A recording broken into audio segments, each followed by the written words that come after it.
The Wonderful Wizard of Oz by L. Frank Baum. Chapter 6. The Cowardly Lion. All this time, Dorothy and her companions had been walking through the thick woods. The wood was still paved with yellow brick, but these were much covered by dried branches and dead leaves from the trees, and the walking was not at all good. There were few birds in this part of the forest, for birds love the open country where there is plenty of sunshine. But now and then there came a deep growl from some wild animal hidden among the trees. These sounds made the little girl's heart beat fast, for she did not know what made them. But Toto knew, and he walked close to Dorothy's side and did not even bark in return. "How long will it be," the child asked of the Tin Woodman, "before we are out of the forest?" "I cannot tell," was the answer, "for I have never been to the Emerald City. But my father went there once, when I was a boy, and he said it was a long journey through a dangerous country. Although nearer to the city where Oz dwells, the country is beautiful. But I am not afraid so long as I have my oil can, and nothing can hurt the Scarecrow while you bear upon your forehead the mark of the Good Witch's kiss, and that will protect you from harm." "But Toto," said the girl anxiously, "what will protect him?" "We must protect him ourselves if he is in danger," replied the Tin Woodman.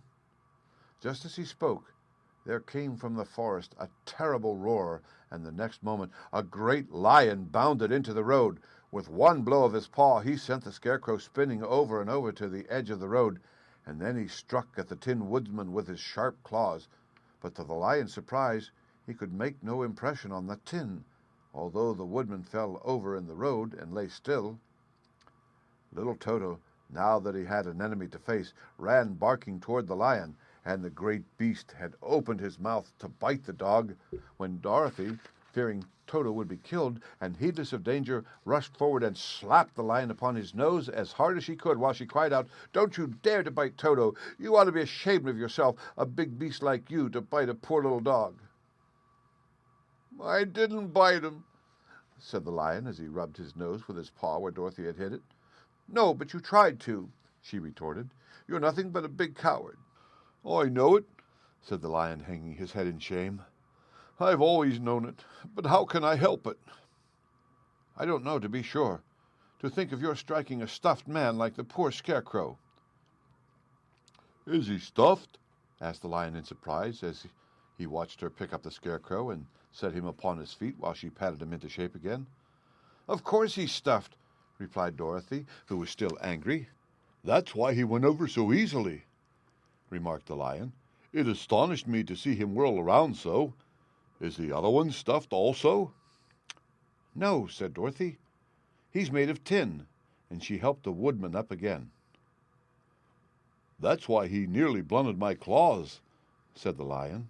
"When they scratched against the tin, it made a cold shiver run down my back. What is that little animal you are so tender of?" "He is my dog, Toto," answered Dorothy. "Is he made of tin or stuffed?" asked the lion. "Neither. He's a meat dog," said the girl. "Oh, he's a curious animal, and seems remarkably small, now that I look at him. No one would think of biting such a little thing except a coward like me," continued the lion sadly. "What makes you a coward?" asked Dorothy, looking at the great beast in wonder, for he was as big as a small house. "It's a mystery," replied the lion. "I suppose I was born that way. All the other animals in the forest naturally expect me to be brave, for the lion is everywhere thought to be the king of beasts. I learned that if I roared very loudly, every living thing was frightened and got out of my way.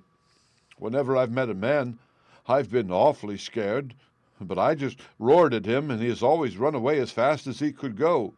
If the elephants and the tigers and the bears had ever tried to fight me, I should have run myself. I'm such a coward. But just as soon as they hear me roar, they all try to get away from me, and of course I let them go." "But that isn't right. The king of beasts shouldn't be a coward," said the Scarecrow. "I know it," returned the lion, wiping a tear from his eye with the tip of his tail. "But it is my great sorrow, and makes my life very unhappy. but whenever there is danger my heart begins to beat fast." "Perhaps you have a heart disease," said the Tin Woodman. "It may be," said the Lion. "If you have," continued the Tin Woodman, "you ought to be glad, for it proves you have a heart. For my part, I have no heart, so I cannot have heart disease." "Perhaps," said the Lion thoughtfully, "if I had no heart, I should not be a coward." "Have you brains?" asked the Scarecrow.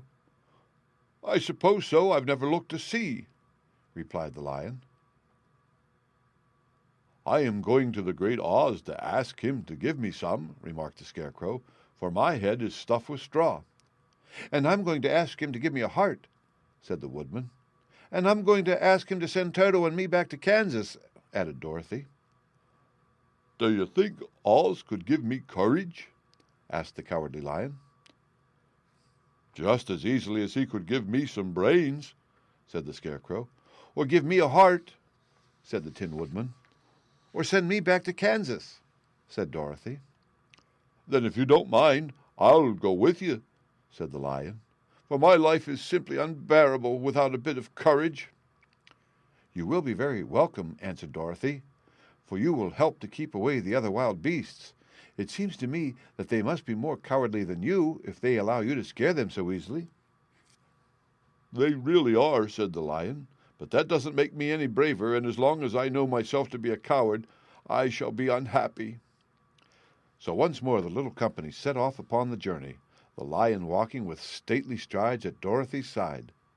Toto did not approve this new comrade at first, for he could not forget how nearly he had been crushed between the Lion's great jaws. But after a time he became more at ease, and presently Toto and the Cowardly Lion had grown to be good friends. During the rest of that day there was no other adventure to mar the peace of their journey. Once, indeed, the Tin Woodman stepped upon a beetle that was crawling along the road and killed the poor little thing. This made the Tin Woodman very unhappy, for he was always careful not to hurt any living creature, and as he walked along he wept several tears of sorrow and regret. These tears ran slowly down his face and over the hinges of his jaw, and there they rusted. When Dorothy presently asked him a question, the Tin Woodman could not open his mouth, for his jaws were tightly rusted together. He became greatly frightened at this, and made many motions to Dorothy to relieve him, but she could not understand. The Lion was also puzzled to know what was wrong, but the Scarecrow seized the oil can from Dorothy's basket and oiled the Woodman's jaws so that after a few moments he could talk as well as before.